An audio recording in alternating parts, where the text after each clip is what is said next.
We've made a lot of ciders, usually with juice, sometimes we add apples, but we've never made a cider from just apples.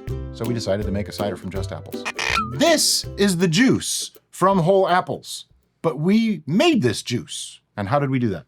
We did it by steam juicing apples. Yes, and here's how we did that. So we're going to start off with prepping our apples for our steam juicer.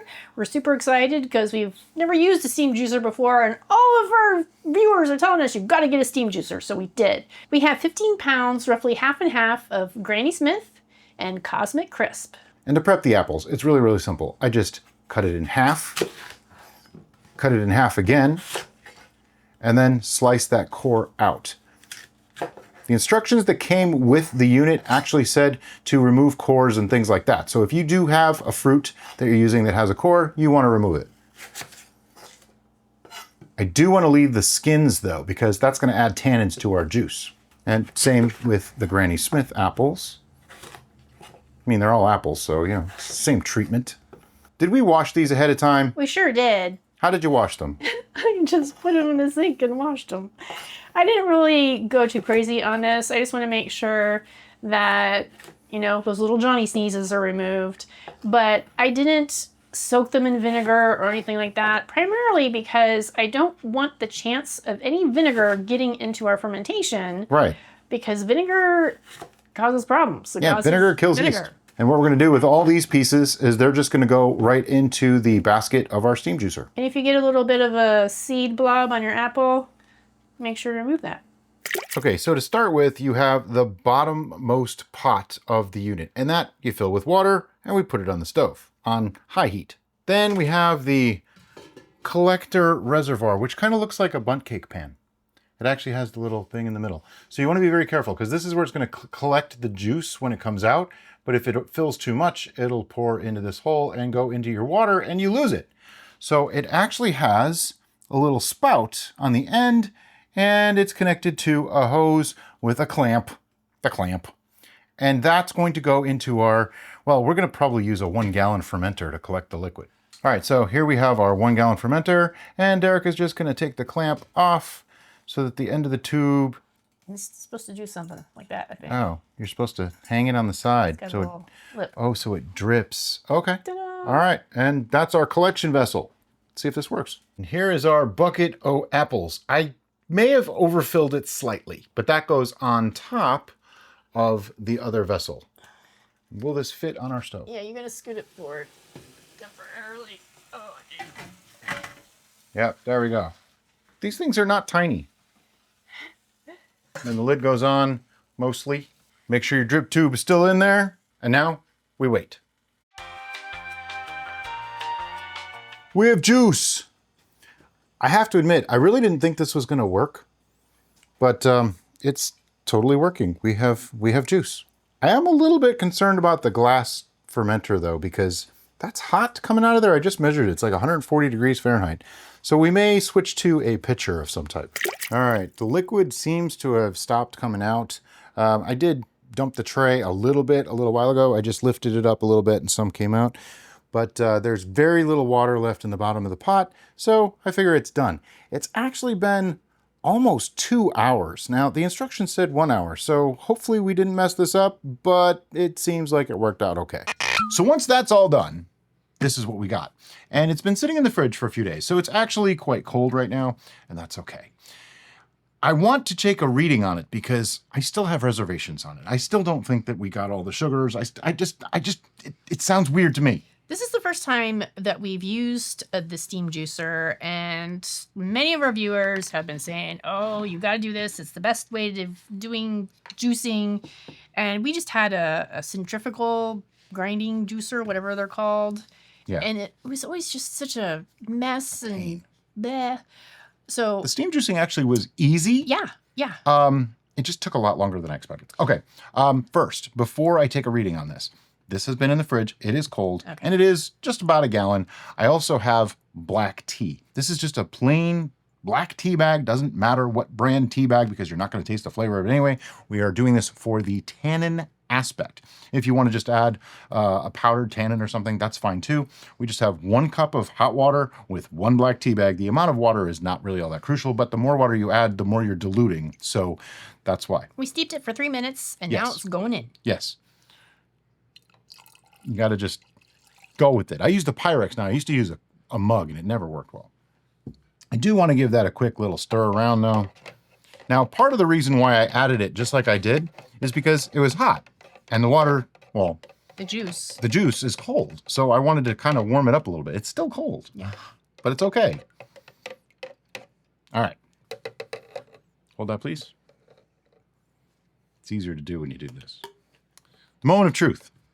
I'm hoping for at least like a 1.030 or so, because if it's not that, then we got to add sugar. I don't really want to add sugar for a cider. Yes, you can always raise the ABV with sugar. However, sugar doesn't really bring much to the party other than alcohol. And ethanol does add a flavor and a harshness to the brews, so I don't want to do it that way. I'd rather use the natural sugars. But it looks like I am blown away. I cannot believe that has as much sugars in it as it does. Keep in mind, I just diluted it slightly with a cup. It is literally 1.036. Let's mark it down as I am marking it original down. gravity. Now, this helps clarify some of the questions that we were asked when we were talking about how we were using the steam juicer in the VIP, because they got a little sneak peek of our process and our mind thought. And one of the questions promoted in there was, Doesn't it dilute? does it dilute? Because if you think about it, the steam is rising up and Hitting the fruit. and then it's condensing and Condensing going back back down down. and going in. And so wouldn't some of the water from the steam condense along with the fruit juices and dilute the juice? Well, Yes and no. yes and no, but not enough to really cause an issue, apparently. Yeah, and I apparently over juiced. Like, we probably got more water, but I wanted to get a gallon, and because it didn't look like we were getting a full gallon. Something else I want to know, when I was putting that in there and trying to take the hydrometer out, it's thick. Like, it's viscous. It's not like just thin juice. I'm blown away. I'm shocked. This is awesome. If I knew this ahead of, if we knew about this years ago, imagine how different some of these recipes I know, would be. right? But anyway, so now we have 1.036 for our starting gravity. Now we need to add some yeast. What yeast are we using? We are using Safale AC4. The primary reason is because we had a half packet from another cider Yeah. that we already made. It is a cider yeast. And do we remember what the... I think this one actually says, if you get to the English side. Oh, no, it is. It says right on the packet that it is ideal to produce fresh and crisp cider. Oh, that's perfect, because that's kind of the idea with this one. I don't think we're even going to back sweeten this. I think we're going to, just put it in bottles and naturally carbonate and just a basic cider, right? So I have half a packet. If you have a whole packet, you could just use half of it. That's fine. I don't think you need much for this one. And Back your packet. yeah, want to make sure they all get in there and fulfill their destiny. If I get them all. By the way, everything that we've been using here has been sanitized in. The red bucket of sanitization. We don't stress that enough, but I know we do the jingle all the time, but realistically, everything that you use when you're making a cider or a beer, especially because they're low ABV and they're more prone to contamination, should be sanitized. Now, that just means you're killing off a potential wild yeast infection and things like that. A lot of people like to freak out that we talk over the fermenters. Well, here's the thing. Your mouth, while full of bacteria, is not as likely to infect this as wild yeast that are already in the product. Now, we have an interesting thing with this because this was steam juiced. It was pasteurized at the same time. So this fruit juice was totally squeaky clean. It sat in the fridge for like 5 days, which concerned me a little bit. Yeah. I don't think I would leave it sit that long, but I did smell it and check it and all that kind of stuff before we started today, so it's fine. But I don't think I'd normally let it go that long.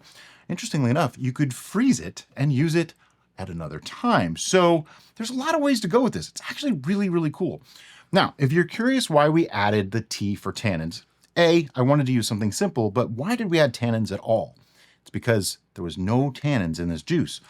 I'm sure some leached out of the skins and whatever when we were doing the steam juicing, but I don't think enough of it would have leached out to really make an impact on the brew. So, just the old standby, nice solid cup of black tea works. Now, someone will ask why we didn't hydrate the yeast. Well, because you don't really have to. This is also a very low gravity brew. It's not going to be hard on the yeast, so that's why I didn't use yeast nutrient or Go Firm or anything like that. We also know that our liquid right now is still very cold. So Very that cold. is going to stunt or inhibit yeast growth at this time until it warms back up. So Later today. I think it would probably be a shock to the system if we pre-hydrated them in room temperature Yeah, and then put that's them in true. here. They'd be like, whoa, why is it so cold? Now, I'll be totally honest. We probably should have taken this out hours and hours before we started. Life gets in the way. So we like to show real world scenarios. That's my story. I'm sticking to it. But we are missing something. Yeah, the airlock. We still need that. Some people fill their airlocks with water. I don't recommend that. We fill our airlocks with Star Sand because we're not some people. Now, it's not full strength Star Sand. It is the properly diluted sanitization liquid. Right. Mixed to the manufacturer's suggestion, just like we use to sanitize everything. The reason we use an airlock is if you close this off, you literally have a bomb. If you leave a hole, you literally have a way, you're just inviting bugs in because bugs, especially fruit flies, go after the smell of fermentation. That's why they're so attracted to brews like this. Yep. They're bred to be attracted to that. Exactly. Now, the way an airlock works, as the yeast start to chomp down on those sugars, they're creating ethanol, which we want, and CO2, which is going to escape. The CO2 takes up a lot more space than what it does when it's in the liquid, right? So that gas has to escape, otherwise the boom when you close this off. So it goes up this side, pushes the water on this side down, and then pushes it to this side, and you get Bloop, bloop, bloop, usually it'll go a little bit faster than that. bloop, bloop, bloop, bloop, bloop, bloop, bloop, Right, for a while, and then it'll start to slow down and be more like, bloop, bloop. right. But don't count bubbles. When it starts to really slow down like that, it means it's nearing completion. That's when we move on to the next step that you'll see in about 2 seconds. All right, it's been 1 week, and I have an admission to make. We made this, and we just put it away. I didn't look at it. I didn't do anything with it. Didn't even check if fermentation had started up. But we also know that, well, plastic vessels over time don't always hold their seal as well as we'd like them to. But I did notice 2 days ago, the airlock was sitting at pretty much neutral, meaning there's nothing happening here. It's only been 1 week. Now, granted, this only started at 1.036. Is it done? Did it even start? We don't know. There's one way to find out. It's Schrodinger's brew. Yes. You have to take a reading. And all these people that tell me all the time, oh, I don't need a hydrometer, I don't. Yes, you do. This is why. It smells like alcohol. Pretty sure that smells like alcohol. I don't see anything untoward in there, do you? Nah. Looks fine. You want to do a smell and an optical check. You definitely want to get in there with your schnoz and your eyeballs and make sure that it's not growing things like hair and eyeballs and teeth and claws, fur. That would be bad. Okay, this fermented. It totally fermented. It's dry, mostly. It is totally dry. It's totally dry. 0.998. Okay. So that would be an explanation of the aroma I'm getting. It's not really a pleasant aroma. No, it's kind of Which- the sulfur smell. Young apple beverages sometimes do that. It's a thing. But here's what we're going to do. We're going to move forward on this. But first, I'm going to calculate how much alcohol we made using the calculator teacher said I would never have handy. 1.036 minus 0.998 gives us 38 points used up times 131.25 is 4.9875 plus about 0.5% for natural carbonation. We cannot make low ABV. This is going to be 5.5% ABV, which is low for us, but still not that low. Because we didn't add sugar or anything, did we? No, this is just apples. Why? Okay, so the next step, we're going to rack it, and then we're going to bottle it, and then we're going to carbonate it. Racking, just like we always do, we're going to rack to a pitcher first so that we can measure things, adjust things if needed, and we're going to be using an auto siphon. Auto siphon is really simple. It's basically a pump type apparatus with a hose attached to it. And there's a little cap on the end here. Everything was obviously sanitized, as you can tell by the water dripping off. And this prevents it going all the way into the lees and sucking up all the lees, which we don't really want to, especially since this is like a one rack operation. Do you want to dump your tester I vial do. gently Yes. into the pitcher? I hold this off because if I just poured that right in there, I'd stir up all the lees in the bottom, and then we would have a very cloudy brew. And I want a clear brew. So I'm going to put it in that way. Okay. And then I just go about halfway in, get it started gently if possible. Sometimes you got to be a little aggressive with it to get it really going. I think our seals on our auto siphon are starting to go. Might be time for a new one. They tend to last about a year. Yep. And then we need a new one.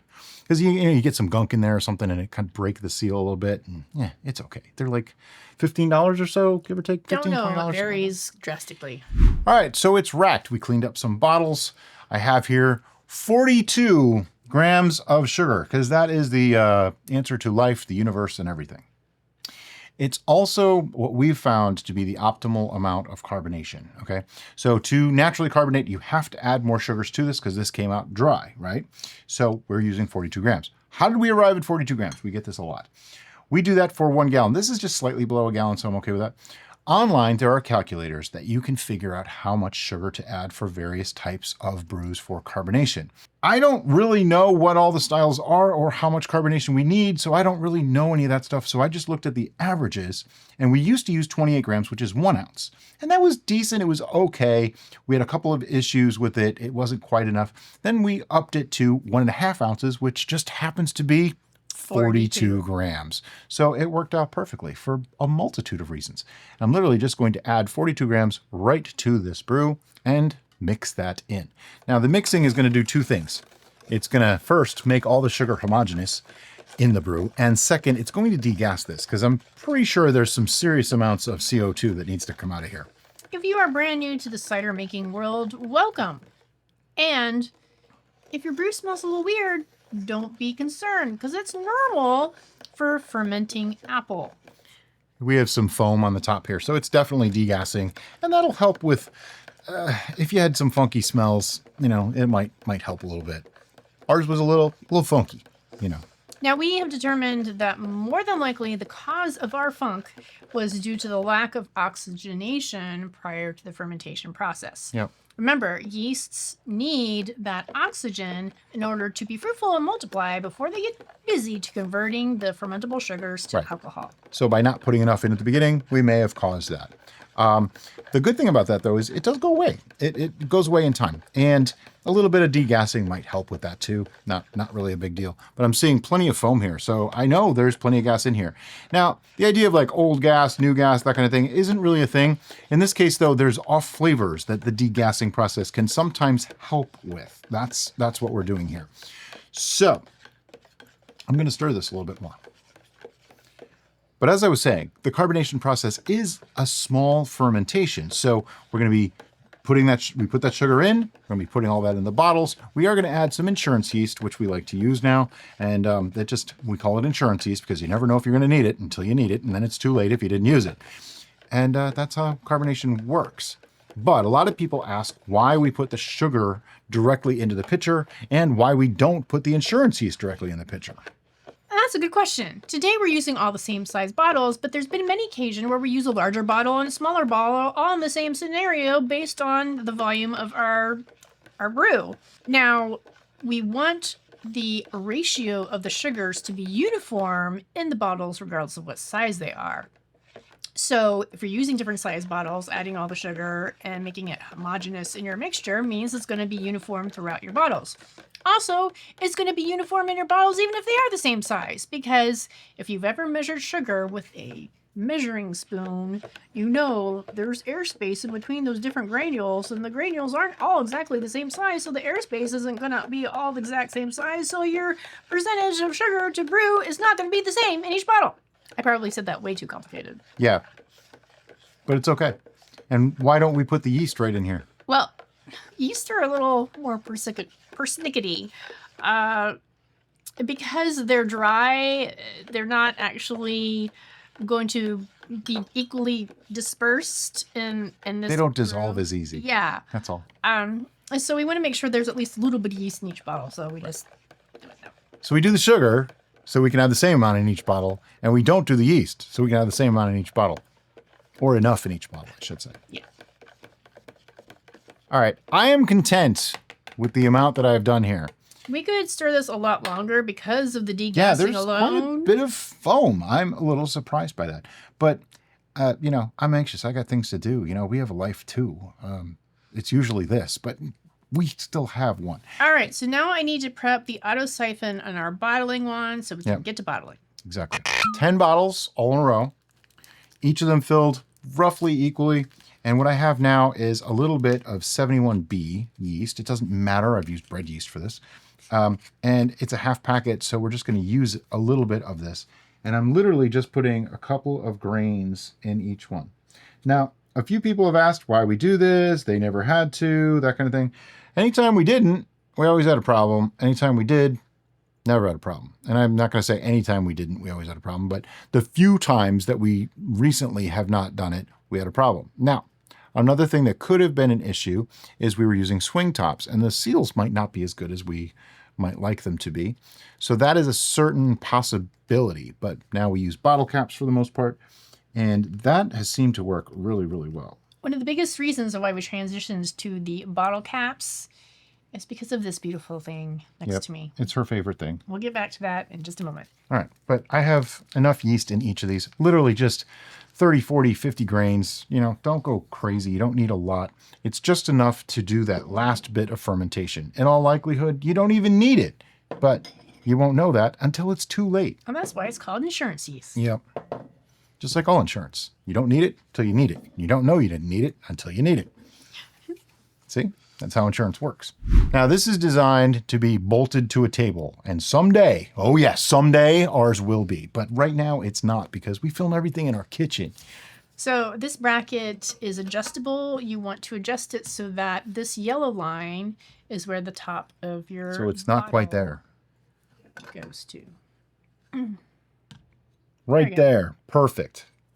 And then you put your bottle cap into this part. It is magnetic. it actually comes with two different holders for different sizes of bottle So it caps. fits. Then you want to align it. And then one finger, hopefully you can see one finger. Yep, you can. One finger, pull down. It actually doesn't take much pressure at all. And I like to do that, give it like a 90 to 180 degree turn, and just crimp it again, just to be on the safe side. You only need one finger for the top, but you need all of your hands for the bottom if Until you don't it's bolted. actually have it bolted. And it just does a wonderful job. We love this thing. We will have links to that in the description. It's from North Mountain Supply. Very highly rated product. It's just fantastic. Heavy duty, Italian made, good stuff. Right. So we're going to finish bottle capping all these. We'll be back after. We are bottled. We are And capped. capped. So what do we do with them now? We're going to put them in our bomb shelter. And by that, I mean a heavy duty plastic tub that these will sit upright in.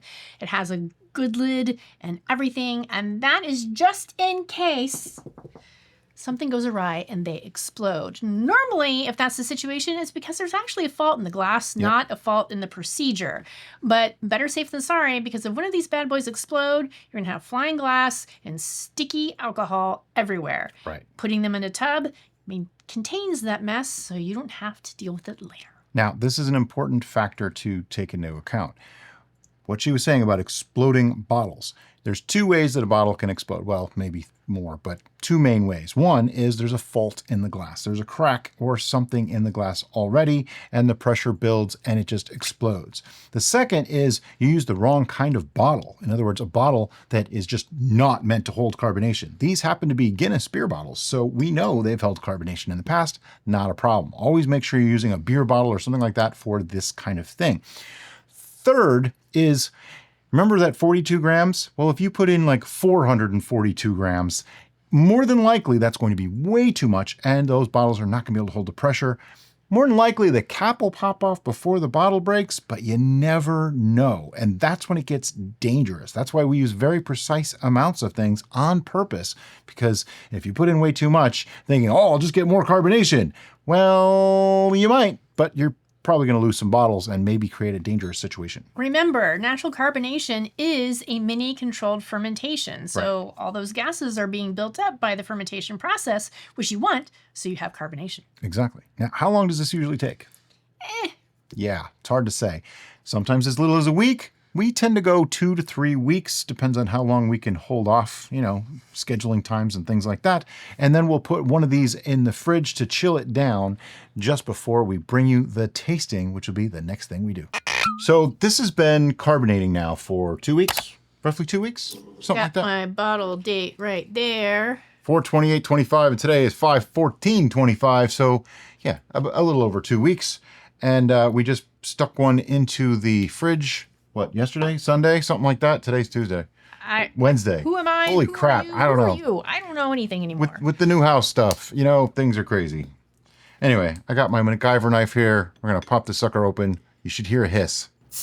And you do. I think much of our carbonation problem was the bottles. I'm beginning to really believe that. We also did a 1 week rather than a 2 week. I think doing the 2 week is much better. Yeah, you're probably right there too. Give your fermentation some time. Yeah, somebody in the VIP just recently was saying, John, he was saying that he has something sitting for 2 weeks that was only like 6% or 6.5%. And he thought that it was the 71B that he added after using SO4 to ferment with. I don't think so. Look at that carbonation. Do you see that carbonation? Yeah, I mean, that's wonderful. It's beautiful.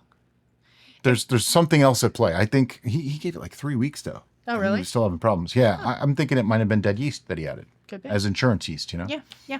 Anyway, This brew, this is not clear, but it looks like cider. It has retained the original almost pinkish. Yeah, it really did. It's like a yellow with pink added.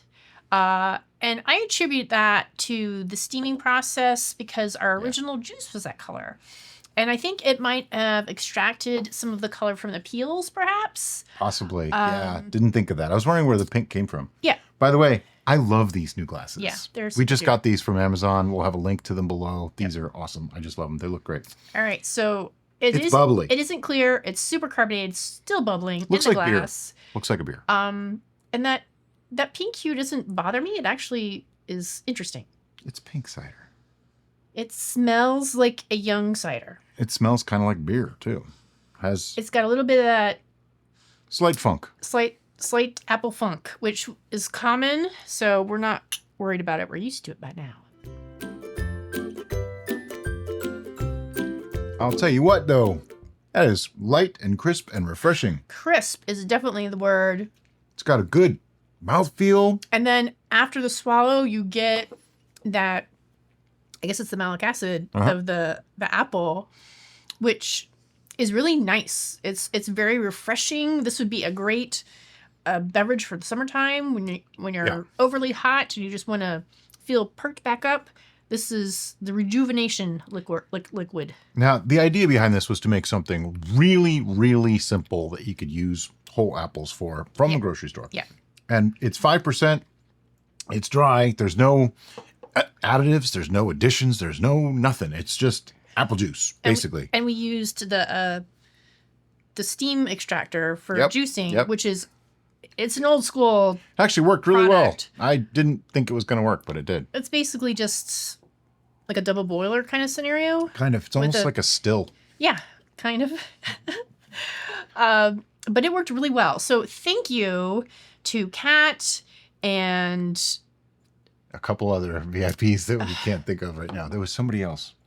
She's in Canada. Oh, Candace. Candace, thank you. Thank you to both of you and tons of others who said this is really the way to go with juicing. The steam extractor, steam juicer, whatever you want to call it. Steam juicing. It is low tech, but you want more. High in efficiency, I would say. Now, as we always say, when we do insurance yeast, the downside is you get a little bit of goop in the bottom of your bottle. All right. However, there's not much. Nope. And you're going to get that if you do any form of natural carbonation in bottle because it's a mini fermentation. So stuff's going to settle out. Reality, there's hardly anything in there. Yeah. And, okay, I tend to leave the last mouthful in a bottle anyway because I have a problem with the textural element in my mouth. I had a bad experience, okay? So to me, it's no big deal. We just leave, this tiny bit in the bottom of the bottle. I don't drink from the bottles. But overall, as a very simple dry cider, if you like dry ciders, this is fantastic. It's actually really good. And I would have to say, even though we haven't done a side-by-side, this, compared to buying juice and fermenting the juice, is a notch above. It's a notch, not like a million points above, but it's a notch above. You're certainly not going to get this cool color combination. And I imagine, depending on what type of apples you use, you're going to get different colorations. Right. And Particularly also, if my theory is true about the skins. yeah. But also, the type of apples you use will determine the ultimate quality and flavor of the cider.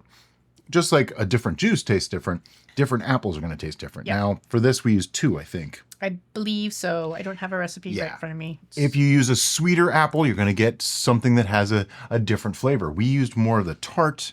We used tart and sweet, I think. But I think we did tart and middle. yeah. So that's why we have that stronger malic acid bite on it, which I actually like for this. I think it works really, really well. In the dry ciders, my personal palate, I really like the crisp, sharp, acidic note because that enhances the dryness rather than tries to mask it. It is funny, though. There is still a little bit of a young smell. Yeah. But it doesn't taste young. It tastes much better than it smells. Now, if any of these last, we might do a tasting in 6 months or a year if we have them lying around. But that'll be on our other channel, The Tasting Room, which if you haven't seen it, by the way, go look. We'll wait.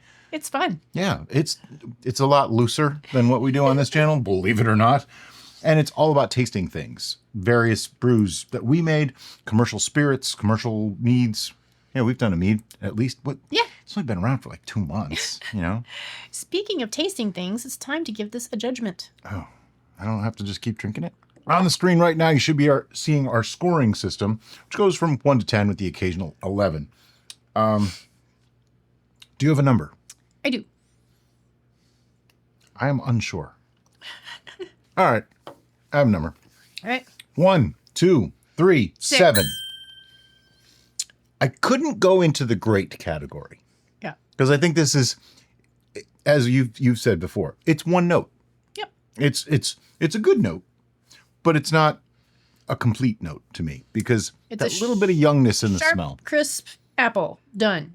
Yeah. Which, if that's what you want from cider, this is a win. It's beautiful. Do not take our numbers as don't make this, don't drink this. I'm not the biggest cider guy. No. I just, this will be in the house for a long time because she'll be like, hey, we have that cider. And I'll be like, not in the mood for it. I know that's what's going to happen. I do that all the time. Yeah. But when I'm done mowing the yard, I'm going to be looking for some of this. Also, this would make a great mixer with things. Oh, sure. Treat it almost like you would a ginger ale. Yeah. Like throw a shot of whiskey into it. Yeah. It'd probably be amazing. A methylene would be great with this. Yeah. Get that spice note in there with the apple. There's a lot of things that can be done. But I just think as a nice, simple base for something, it works really, really, really well. I'm actually pleasantly surprised. We may have to use the steam juicer more often. I mean, we have one now, so we're gonna. But anyway, as always, guys, thanks so much for watching and have a great day. Bye-bye.